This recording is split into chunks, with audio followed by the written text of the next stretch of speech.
जय हिंद दोस्तों, स्वागत है आपका अपने YouTube channel SSC spin IQ पर। तो दोस्तों हमारा एनसीईआरटी का सीरीज चल रहा है जिसमें इंडियन पॉलिटी से चल रहा है, भारतीय राज्य व्यवस्था से, जिसमें हमारा पहला टॉपिक भारत का संविधान विकास हो गया, दूसरा भी हो चुका है, संविधान के भाग भी हो चुका है। आज हमारा भारतीय संविधान में अनुसूचियाँ जो हैं वो बात करेंगे। चलिए, आप लोग चैनल पर नए तो सब्सक्राइब करके जुड़ जाइएगा। चलिए, भारतीय संविधान में अनुसूचियाँ एक एक करके सारे पॉइंट क्लियर करते हैं हम लोग। चलिए, पहला पॉइंट है, भारत के मूल संविधानों में कुल कितनी अनुसूचियाँ थी? तो 8 और वर्तमान में 12। भारत के मूल संविधान में कुल कितनी अनुसूचियाँ थी? तो 8 और वर्तमान में पूछे तो 12।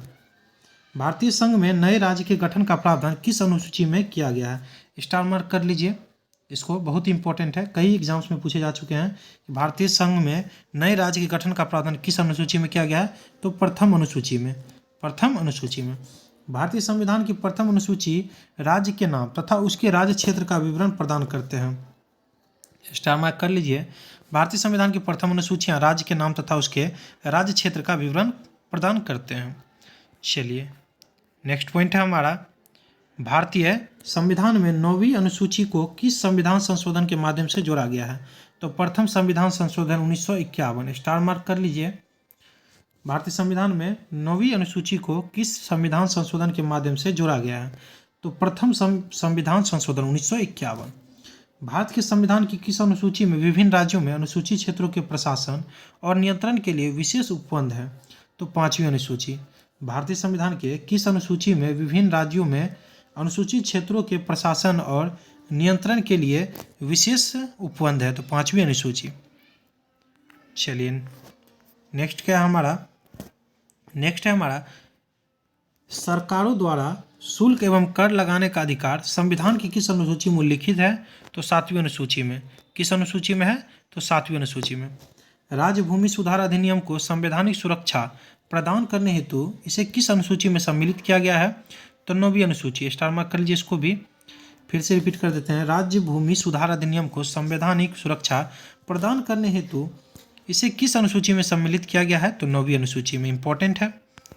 चलिए, 10वीं अनुसूची को 52वें संविधान संशोधन अधिनियम 1985 द्वारा संविधान में जोड़ा गया था तथा 91वें संविधान संशोधन अधिनियम 2003 द्वारा इसमें संशोधन किया गया। इसे दल बदल विरोधी कानून भी कहा जाता है। 10वीं अनुसूची पूछे तो दल बदल विरोधी कानून भी कहा जाता है इसे। और 52वें संविधान संशोधन अधिनियम 1985 द्वारा संविधान में जोड़ा गया। 91वें संविधान संशोधन अधिनियम 2003 द्वारा इसमें संशोधन किया गया। अंग्रेजी भारत में बोले जाने वाली एक प्रमुख भाषा है, परंतु इसे संविधान के 8वीं अनुसूची में शामिल नहीं किया गया। 8वीं अनुसूची में जो है 22 भाषाओं का उल्लेख किया गया है और अंग्रेजी जो है भारत में बोले जाने वाली एक प्रमुख भाषा है, परंतु इसे संविधान की 8वीं सूची में शामिल नहीं किया गया है। इंपॉर्टेंट है, ध्यान रखिएगा। चलिए, नेक्स्ट देखते हैं हम लोग। नेक्स्ट है हमारा, पहली अनुसूची में राज्य संघ राज्य क्षेत्र के नाम एवं उनकी सीमाएं, अनुच्छेद 1 से लेकर के 4 तक।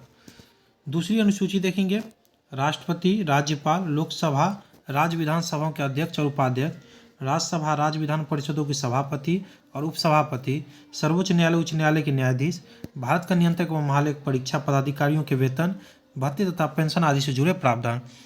59 का 3, 65 का 3, 75 का 6, 57, 97, 125, 148, 158, 164, 186 और 221। तीसरी अनुसूची में हम लोग देखेंगे कि क्या क्या है। चलिए, तीसरी अनुसूची में संघ राज्य मंत्री, संसद, राज्य विधानमंडल के सदस्य व चुनाव के प्रत्याशी, न्यायाधीश आदि के द्वारा ली जाने वाली शपथों या प्रतिज्ञानों के प्रारूप दिए गए हैं। तो अनुच्छेद 75 का 4, 84, 99, 124 का 6, 148 का 2, 164 का 3, 173 और 188 और 219। चौथी अनुसूची में देखते हैं। चौथी अनुसूची में है राज्यों और संघ राज्य क्षेत्रों के लिए राज्यसभा में स्थानों का आवंटन, अनुच्छेद 4(1) का और 80(2). पांचवी अनुसूची में अनुसूचित क्षेत्रों व जनजातियों के प्रशासन तथा नियंत्रण से जुड़े प्रावधान, तो 244 का 1। छठी अनुसूची में असम, मेघालय, त्रिपुरा, मिजोरम राज्यों के जनजातीय क्षेत्रों के प्रशासन संबंधित उपबंध। स्टार मार्क कर लीजिए, पूछ देता असम, मेघालय, त्रिपुरा और मिजोरम जनजातीय क्षेत्रों के प्रशासन संबंधित कौन सी अनुसूची है? तो छठी अनुसूची है, इंपॉर्टेंट है। अनुच्छेद 244(2) 275 एक, याद रख लीजिए AM, असम, मेघालय, त्रिपुरा, मिजोरम, ध्यान रख लीजिएगा। 7वीं अनुसूची देखेंगे हम लोग। 7वीं अनुसूची में हमारा संघ सूची, राज्य सूची तथा समवर्ती सूची में शामिल विषय। 7वीं अनुसूची में सूची तो संघ सूची, राज्य सूची और समवर्ती सूची, इसमें आप लोग 100 से रिलेट कर पाइएगा। 7वीं अनुसूची पूछे जैसे ही तो संघ सूची, राज्य सूची, समवर्ती सूची शामिल किए गए, अनुच्छेद 246। 8वीं अनुसूची में 22 भाषाओं का उल्लेख बताया था आपको, 22 भाषाओं की सूची है, 344 का एक और 351। 9वीं अनुसूची, इसमें भूमि सुधार व जमींदारी उन्मूलन से संबंधित अधिनियम, नियम, विनिमय आदि जिन्हें न्यायिक पुनर्विलोकन से बचाने के लिए इसमें सम्मिलित किया गया था, अनुच्छेद 31 का ख। 10वीं अनुसूची पूछे दल बदल के आधार पर संसद और विधानसभा के सदस्य की निर्भरता से संबंधित उपबंध, अनुच्छेद 102 का 2, 191 का 2। 11वीं अनुसूची पूछे तो पंचायतों की शक्ति व उत्तरदायित्व निर्धारित किए गए हैं, स्टार मार्क कर लीजिए इसको, अनुच्छेद 243(6). 12वीं अनुसूची पूछे तो नगर पालिकाओं की शक्ति व उत्तरदायित्व निर्धारित किए गए हैं, अनुच्छेद 243 का ब। 12वीं अनुसूची में नगर पालिकाओं की शक्ति व उत्तरदायित्व निर्धारित किए गए हैं तो 243 का ब में अनुच्छेद। 8वीं अनुसूची में सिंधी भाषा 21वें संविधान संशोधन 1967 द्वारा जोड़ी गई थी, मोस्ट इंपोर्टेंट, इसको स्टार मार्क कर लीजिएगा। ये कितने एग्जाम्स में पूछा भी जा चुका है, स्टार मार्क कर लीजिए इसको कि 8वीं अनुसूची में सिंधी भाषा 21वें संविधान संशोधन अधिनियम 1967 द्वारा जोड़ी गई थी। तो 21वें संविधान संशोधन 1967 द्वारा जोड़ी गई थी 8वीं अनुसूची। चलिए, अनुसूचियों से संबंधित जो भी था वो क्लियर हो गया। आप लोग जाकर ऑब्जेक्टिव लगाइएगा, आप लोग का ऑब्जेक्टिव बनेगा, 2 से 3 बार वीडियो को जरूर देखिएगा। चलिए, थैंक यू दोस्तों, wish you all the best.